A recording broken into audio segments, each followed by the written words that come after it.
¿Sabíais que el actor Ashton Kutcher testificó en un juicio contra un asesino en serie? Ashton, de hecho, vio la escena del crimen, aunque él no sabía que un crimen había sido cometido. Esta es la historia de Michael Gargiulo, también conocido como Hollywood Reaper, o lo que viene siendo en español, el destripador de Hollywood. Bienvenido.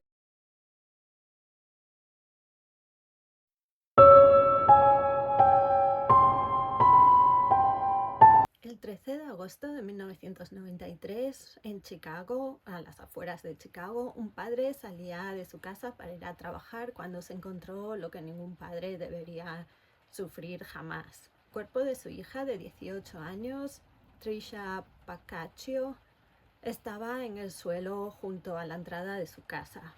Todavía tenía las llaves de casa agarradas en las manos. El padre intentó como loco reanimarla, pero por desgracia Trisha ya estaba muerta. Trisha era una joven como otra cualquiera. Estaba a punto de irse a la universidad a estudiar ingeniería, era amiga de sus amigos, se llevaba genial con sus hermanos pequeños y con sus padres. Según sus padres, era la hija que cualquier padre querría tener. Estaba metida en un montón de actividades en el colegio, le iba genial, sacaba muy buenas notas y bueno, nunca salía hasta tarde, no se emborrachaba, no.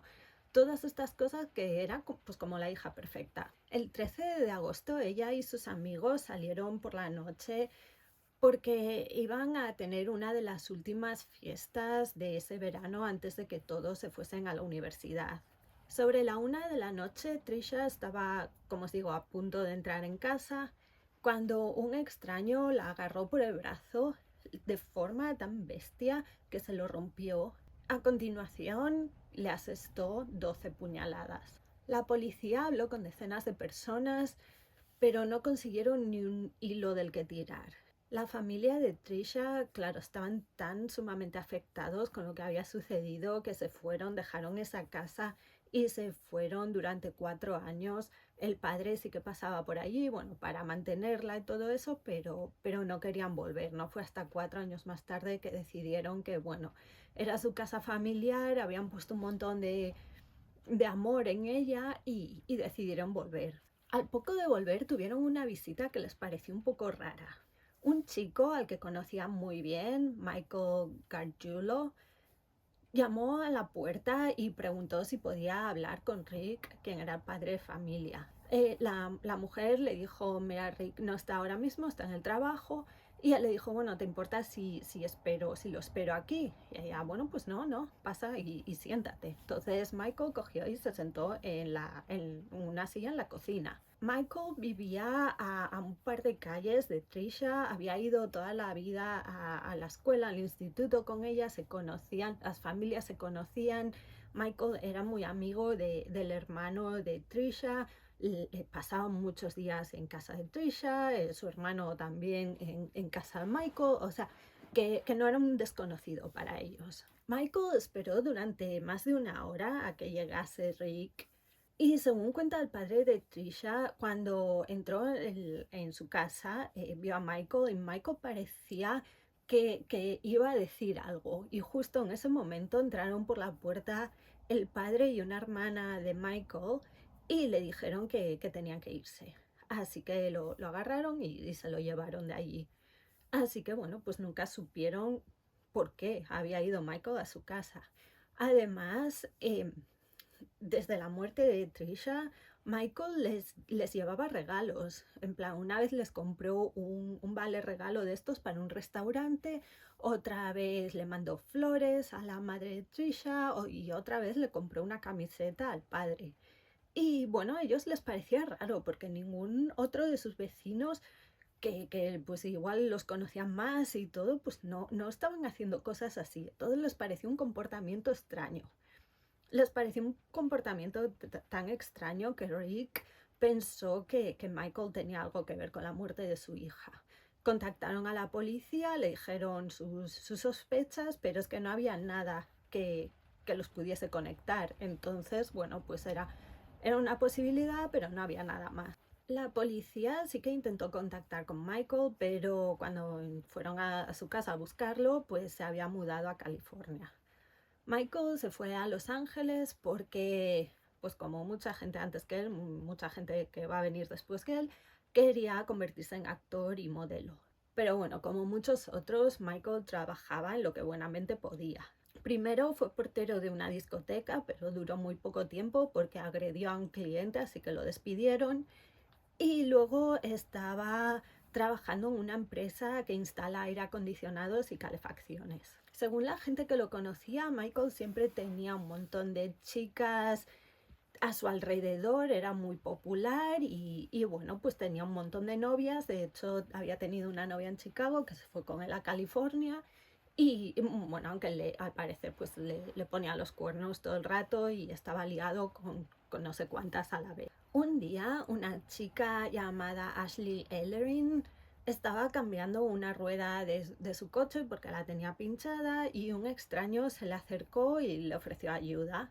El hombre cambió la rueda y bueno, se pusieron a hablar, estaban coqueteando un poco y se acabaron intercambiando números de teléfono. Durante un tiempo este hombre pues iba a la casa de Ashley bastante a menudo a arreglar distintas cosas dentro de la casa.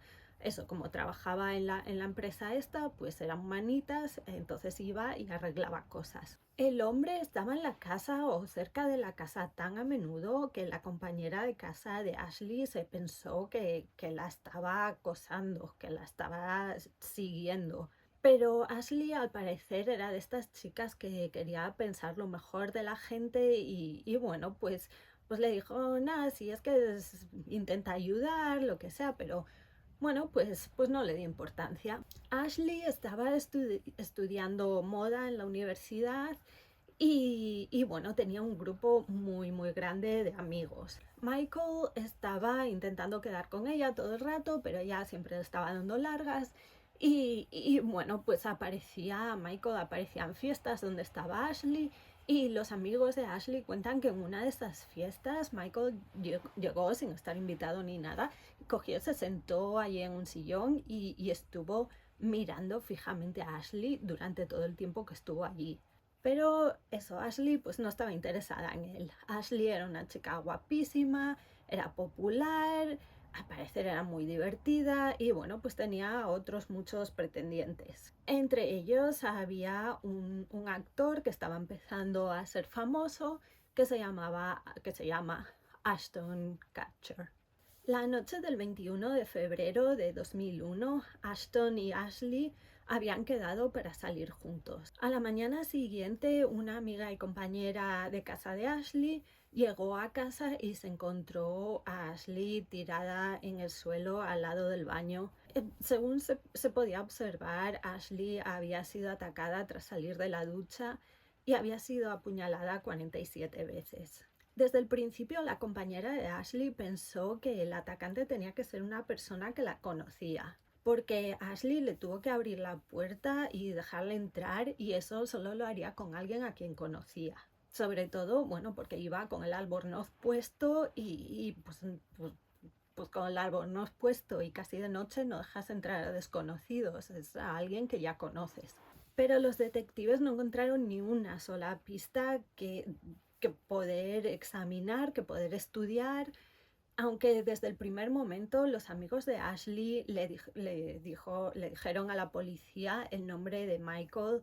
Les dijeron que era un tío muy raro, que no, bueno, no sabían su apellido, le dijeron es un Michael que trabaja para una compañía de aire acondicionados y calefacciones y es un tío muy raro bueno, que está acosando, que parecía que estaba acosando a Ashley y tal vez deberíais investigarlo, pero bueno, la policía no tenía nada que lo relacionase con el crimen.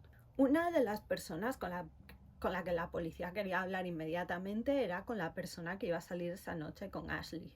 Ashley y Ashton habían quedado a una hora, pero Ashton la llamó para decirle que iba a llegar tarde. Ella le dijo que acababa de salir de la ducha y bueno, esto fue sobre las 8:30 de la tarde. Ashton no llegó a buscarla hasta cerca de las 11 de la noche. Ya me dirás, Ashton sí que ibas tarde porque se quedó en casa de un amigo a ver los globos de oro y bueno, pues llegaba tardísimo. Cuando llegó vio que las luces de la casa estaban encendidas, pero llamaba al timbre y nadie contestaba, nadie abría la puerta. Él incluso intentó abrir la puerta, pero no, estaba cerrada y bueno, pues nadie contestaba. Cuando estaba a punto de irse, miró por una ventana y vio algo en el suelo que le pareció que era vino tinto que se había caído y que había una mancha. Sin saberlo, lo que había en el suelo no era vino, era la sangre de Ashley. Los detectives desde el principio supieron que la persona que había atacado a Ashley, que estaba enfadada, que en el crimen, en la cantidad de puñaladas y en tan bestia fue la agresión, que se notaba rabia y cabreo del atacante hacia Ashley.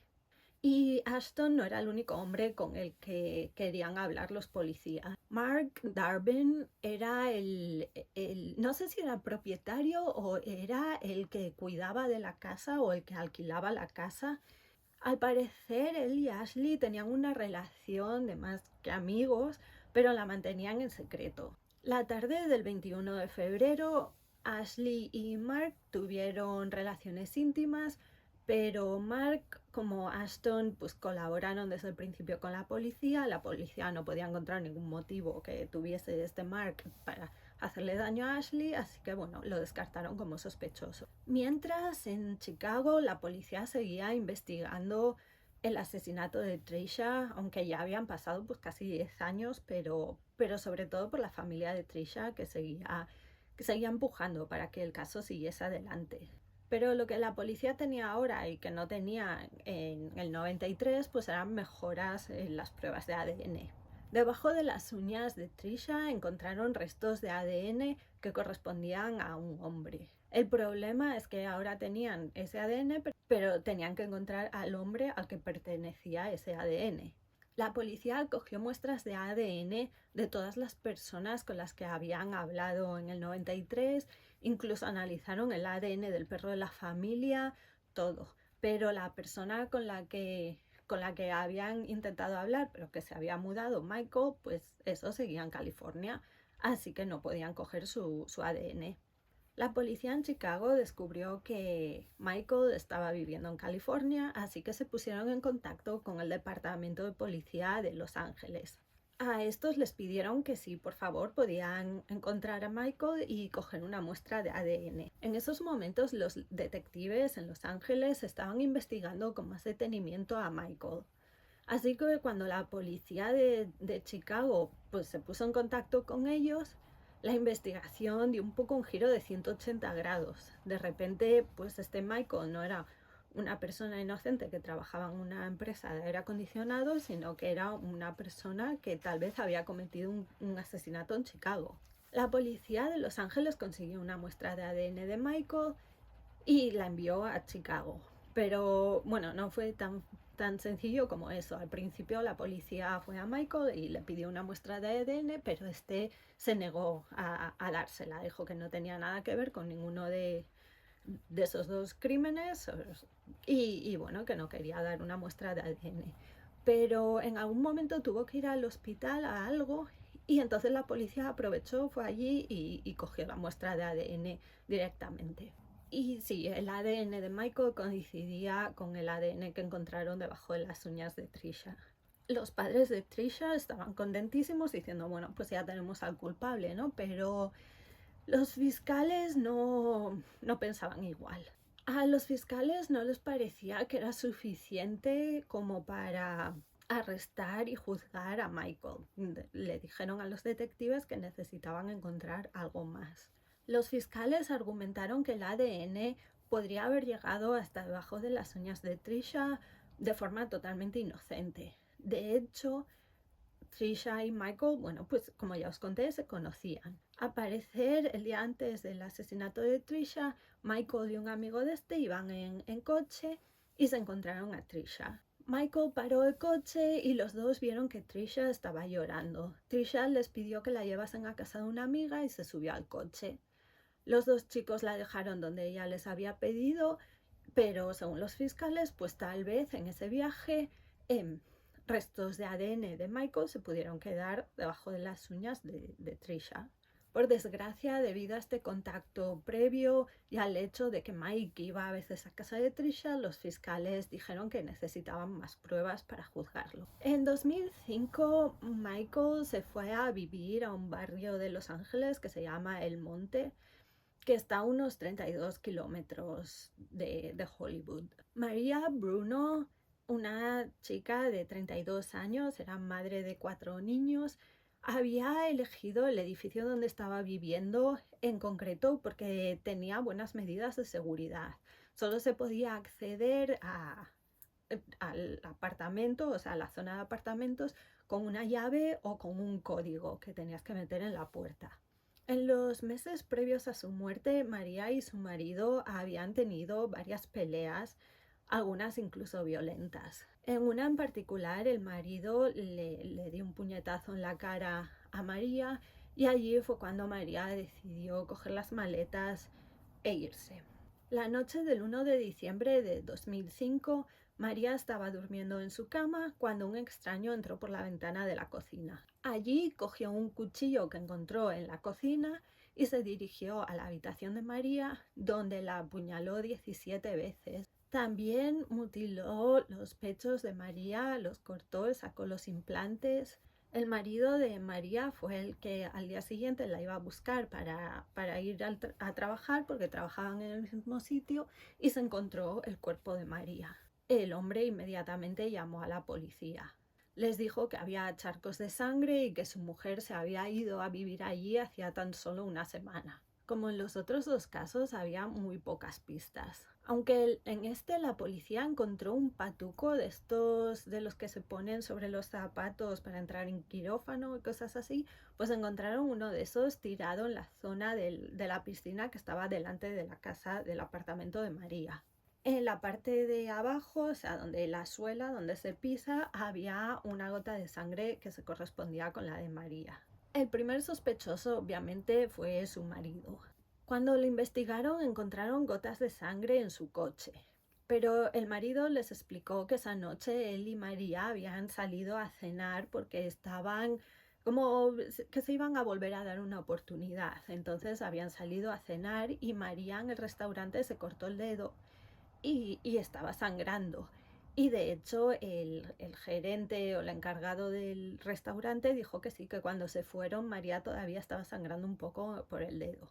La policía habló con casi todos los vecinos de María, pero había uno en particular que no estaba en casa, así que le dejaron una nota para que los contactase cuando llegase, pero este hombre nunca se puso en contacto con ellos. Unos vecinos dijeron que habían visto a un hombre en plan con capucha, con una gorra, que parecía estar acosando un poco a María, que no dejaba de merodear por donde estaba su apartamento y que era un tipo un poco extraño.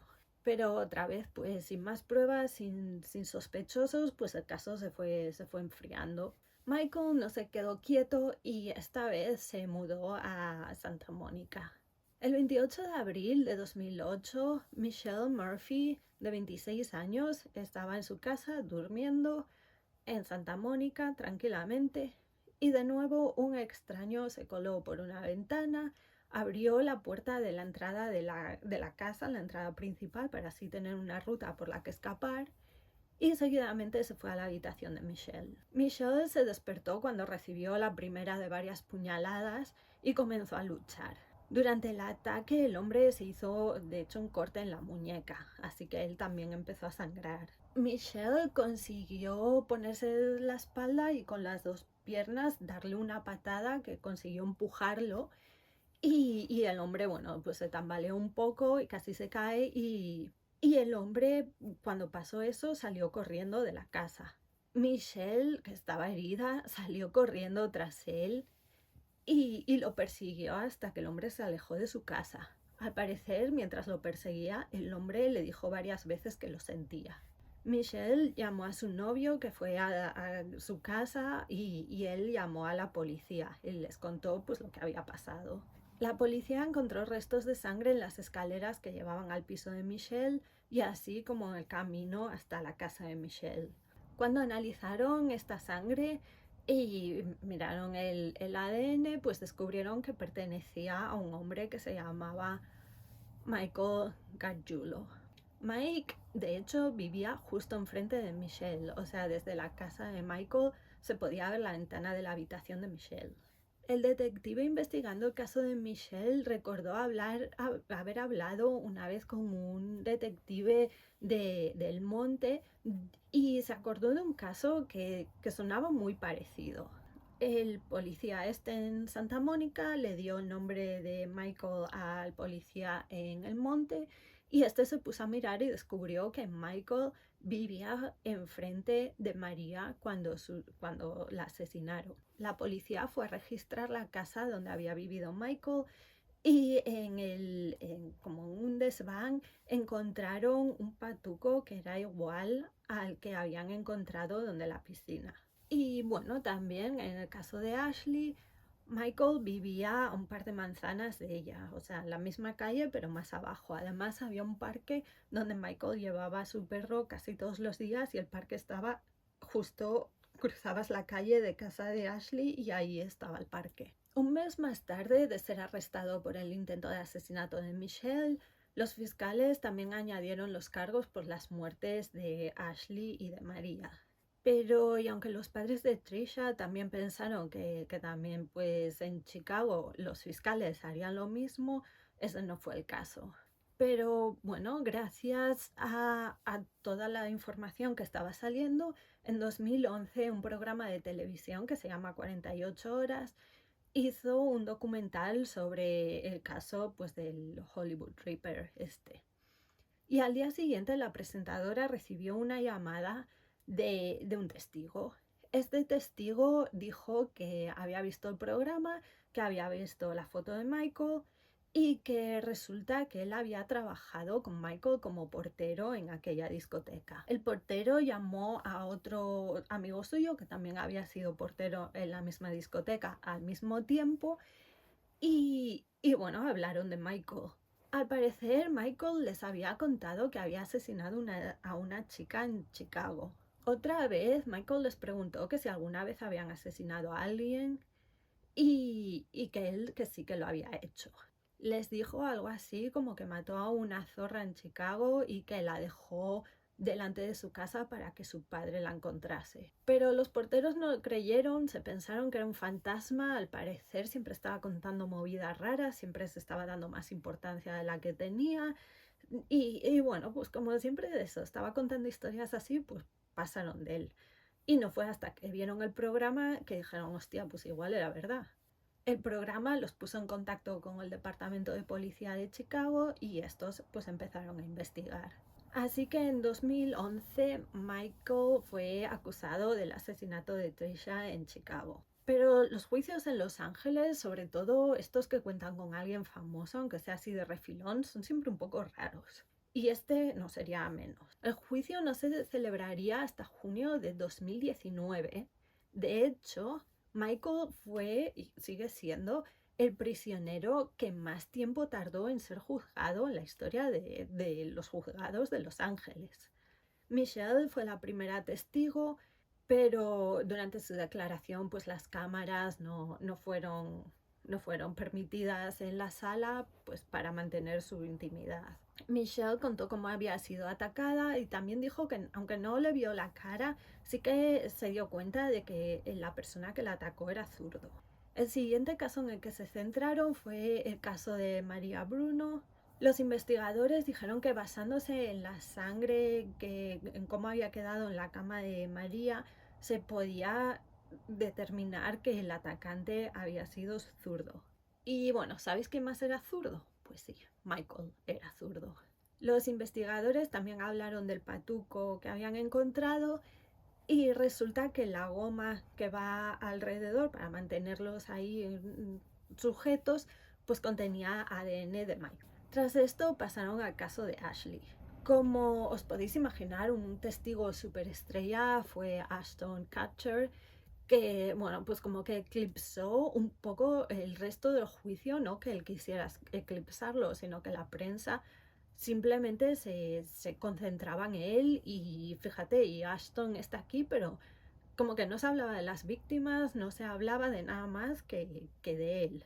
Ashton era un testigo muy importante para ayudar con la cronología de los hechos. Durante el testimonio de Ashton, el juez permitió que hubiese fotos, pero no vídeo, así que no hay ningún vídeo de Ashton declarando.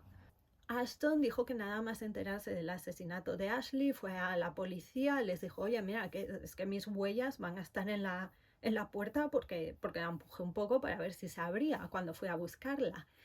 Y bueno, les dijo que estaba, bueno, porque estaba un poco aterrado, ¿no? Sinceramente, yo me lo imagino que justo estás en una casa o vas a buscar a alguien un día y al día siguiente aparece muerto, pues sí que te llevas un buen susto. Los fiscales, y esto me resulta curioso porque muchas veces los jueces no lo permiten, pero en este caso sí que dejaron que traer el caso de Trisha de Chicago como para ayudar con la historia de todos los crímenes que Michael había cometido. O sea, que muchas veces, pues, a ver, depende de cómo sea el juicio y cómo sean los cargos y todo eso, pero bueno, hay veces pues que esos testimonios no serían aceptados porque dirían, bueno, pues pasaron casi 10 años o lo que sea, o sea, en otro estado, entonces, bueno, pues no los vamos a aceptar, pero en este caso sí. Así que los dos porteros que habían trabajado con Michael y los familiares de Trisha declararon también en el juicio y el jurado escuchó lo que le había sucedido a ella también, aunque no lo estaban juzgando por ese caso. Pero claro, era el turno de la defensa y su defensa consistía en decir que otra persona era el culpable. Empezaron con el caso de Ashley y aquí sí que tenían razón porque lo que remarcaron una y otra vez es que no había nada. No había ni una huella dactilar, no había ADN, no había ni un testigo, no había nada. No había nada que dijese que Michael había estado allí esa noche. Así que la defensa dijo que había la posibilidad de que el verdadero culpable hubiese sido Mark, el que eso cuidaba de la casa y con el que Ashley tenía una relación. Aquí quiero decir algo que es importante y que a veces se nos olvida, que es que la defensa solo tiene que demostrar que hay duda razonable. O sea, la defensa no tiene que darle una coartada 100% segura a su cliente. Lo que tienen que demostrar es que tal vez puede que haya la posibilidad que alguien lo haya hecho.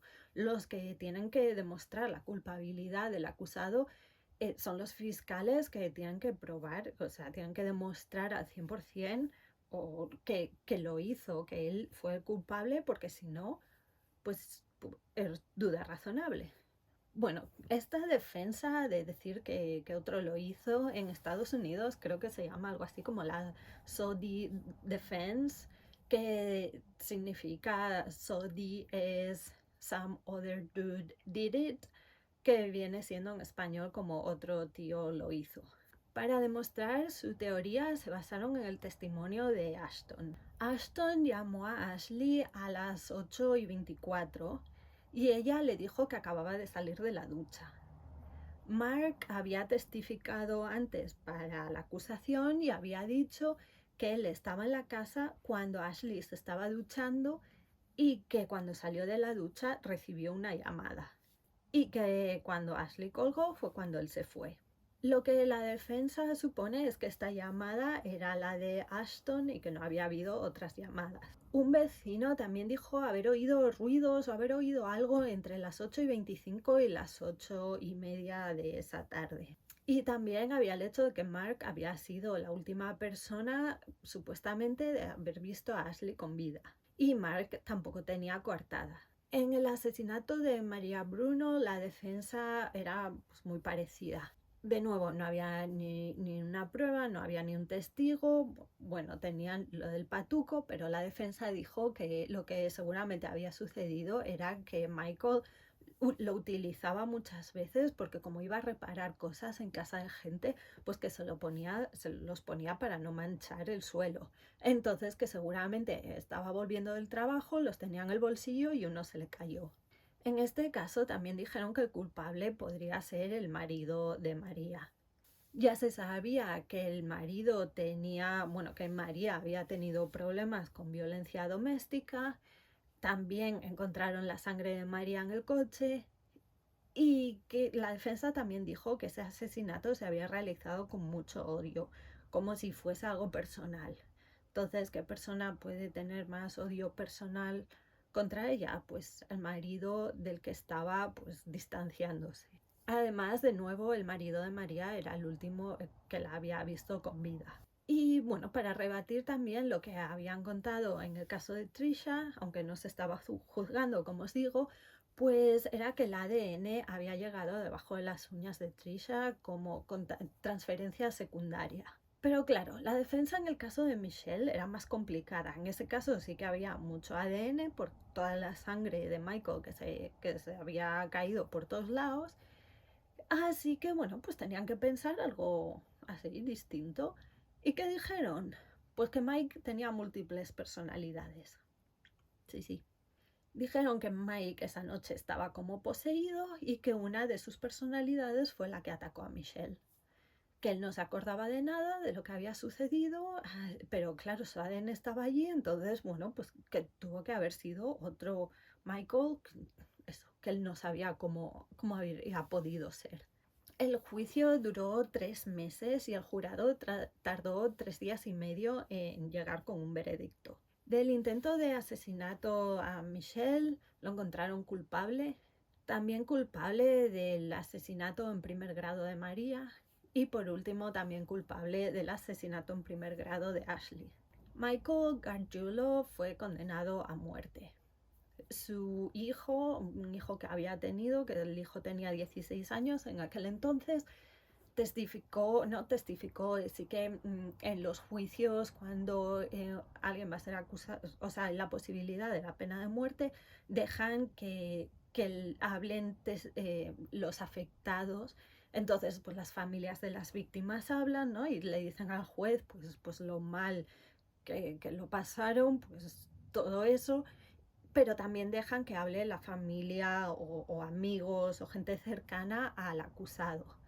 Y el hijo, bueno, pues dijo que su padre que era muy buen padre, que casi no se acordaba de él, pero que sí que había mantenido correspondencias y llamadas mientras su padre estaba en la cárcel. Y bueno, pues que tuviesen un poco de clemencia, que no se merecía morir. Pero aún así el juez pues lo condenó a muerte. Y ahora solo quedaba el juicio en Chicago por el asesinato de Trisha. Y bueno, ¿os acordáis que el fiscal había dicho que la prueba del ADN no era suficiente para arrestar a Michael? Bueno, pues resulta que la experta que había hablado en el juicio en Los Ángeles dijo que las muestras de ADN que se encontraron debajo de las uñas que eran una mezcla de ADN de Michael y de Trisha. Y otros expertos declararon que esto solo ocurre cuando hay mucho ADN. O sea, no es por transferencia, no es por transferencia secundaria que puedas encontrar esa cantidad de ADN. Además, otra cosa que, bueno, los padres siempre se preguntaron, ¿no? Que vale, que el día anterior o 2 días antes de su asesinato, Trisha había estado en el coche con Michael, pero esa noche ella también había estado de fiesta con amigos y no encontraron el ADN de nadie más, solo era el suyo mezclado con el de Michael. Entonces, o sea, ella tenía novio, había estado con su novio esa noche, con sus amigos, todo eso, y no había ADN de nadie más. Entonces, sí que les pareció, o sea, siempre dijeron que eso era muy raro y bueno, que tendría que haber otra razón por la de encontrar tanto ADN debajo de las uñas. Y ahora, ¿en qué mes es? Julio de 2025. Pues lo último que se sabe es que en 2024, en septiembre del año pasado solo, se extraditó a Michael desde California hasta Chicago para ser juzgado. Pero no he podido encontrar nada de información sobre cuándo va a ocurrir este juicio. Eso, pues no sé. Michael está ahora en Chicago, va a ser juzgado, pero todavía no hay fechas. Lo único que se sabe bien es que no va a volver a pisar la calle en su vida. Y por último, decir que hay gente que piensa que Michael pudo haber asesinado a un total de 10 personas, aunque bueno, pues no hay pruebas ni nada. Al parecer es por una carta críptica que envió a la policía o algo así, o declaraciones que hizo, no sé. Pero bueno, no hay nada seguro, no hay nada que lo ponga, o sea, que indique que él es culpable de otros asesinatos. Y bueno, pues esta es la historia hoy. No sé si la conocíais, no sé qué os ha parecido. Espero que os haya gustado, que hayáis pasado un ratito bueno conmigo. Y nada, lo de siempre, que muchas gracias por estar aquí. Si os gusta, por favor, suscribíos, dadle like, comentar, todas estas cosas. Y nada, nos vemos en el siguiente vídeo.